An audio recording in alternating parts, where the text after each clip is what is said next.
Hello and welcome back to Serpent Sunday. Now, I know last week you all got a little bit of a break from my need to march through the snakes I can find in my own area. Well, unfortunately for anyone who's annoyed by that, we're doing that again because I've been on a bit of a time crunch to make the outlines for these last couple of videos, and it's very easy to make these episodes when it's basically just profiling a species or a genus. So get ready, because today we're talking about the Western patch-nosed snake.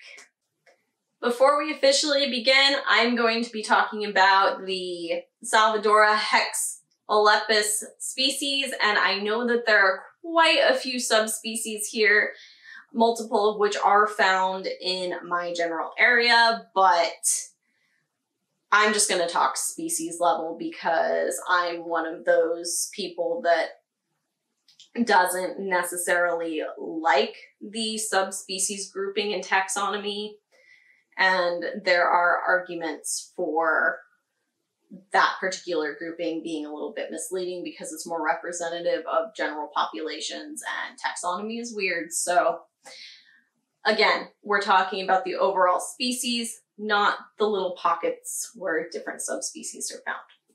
So in general, these snakes are going to range in about 20 to 46 inches in length, and they're also very slender. They have a very broad yellow, tan, or beige stripe running down the back, which is the easiest way to identify them if you can't get up close to their little faces, because this very broad stripe down their back is also bordered by black on both sides. And that does sometimes stop around the neck area where the tan widens out over the top of the head, and they have basically a white underbelly. But the thing that is most telling you're looking at a Western patch-nosed snake when you're looking at one is the very enlarged rostral scale on their nose. So that big nose appearance given by that very large scale right at the tip of their nose.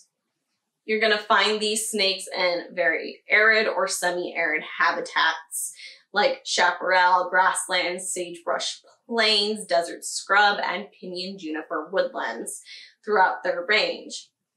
They're found throughout Southern California, a very isolated portion of Northern California up there on the eastern border near Nevada.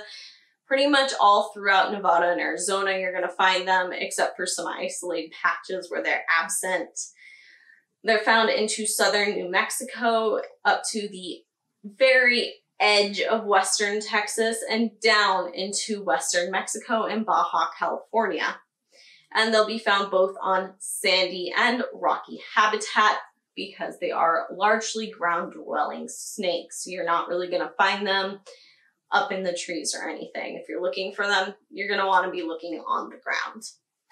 These are diurnal active snakes. They can kind of be compared to the racers and whip snakes because they're also known to be very swift and very fast with their first instinct to run away.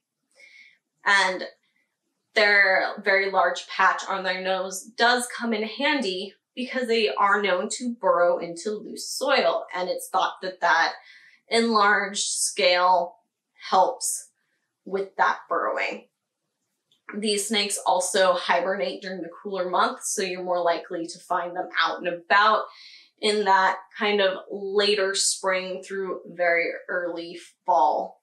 That's going to be your sweet spot to find these little creatures. I did mention that their first instinct when they're in danger is to turn tail and run, but if they're really in a pinch and they're cornered, they like to inflate their body to give the appearance of being larger than they actually are, and they may strike. But they don't have a venom that's known to be harmful to humans. It is suggested that they may be very mildly rear-fang venomous, but I don't know for sure if that is been a very supported conclusion. I've only seen it mentioned in a couple of my sources, but I think it is important to note that because if there is a possibility of venom, there's a possibility of allergic reactions. But from my sourcing, I don't see them actually classified as venomous, just not dangerous to humans, which is not necessarily the most clear way of noting if a snake has venom or not.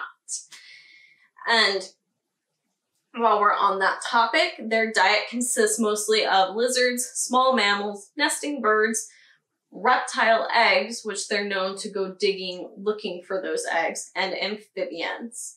And what is known about their reproduction is that they tend to lay about 4 to 12 eggs between the months of May and August. So those warm months where they're going to be active. So all in all, these are really cool little snakes.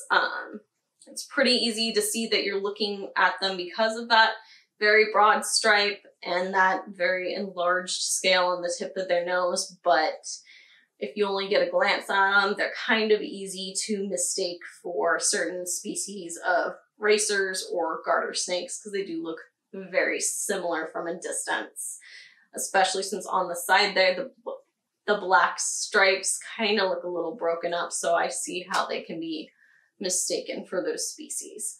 Well, that's all I really have for you this week. I hope you found it at least a little bit interesting to learn about the western patch-nosed snake. And again, I recognize that different subspecies have slightly different colorations and characteristics, but we're talking species level, not population level. But I do hope you have a wonderful rest of your morning, day, afternoon, evening, night, what have you, and I will see you all in the next one. Thank you again for watching this video. Don't forget to like, comment, subscribe, and ring that bell if you would like to see more. And if you'd like to follow me on any of my other social medias, the links are down in the description below. Don't forget to check out thereptilegoth.com for all of my articles and blog posts. If you found any value in this video and you would like to help support the channel, please check out my Patreon page. That link is also in the description down below. And a special thanks goes out to my Diamond Dragon patron, Diane V. What you're doing is really helping me fund a dream here. I will see you guys all in the next one.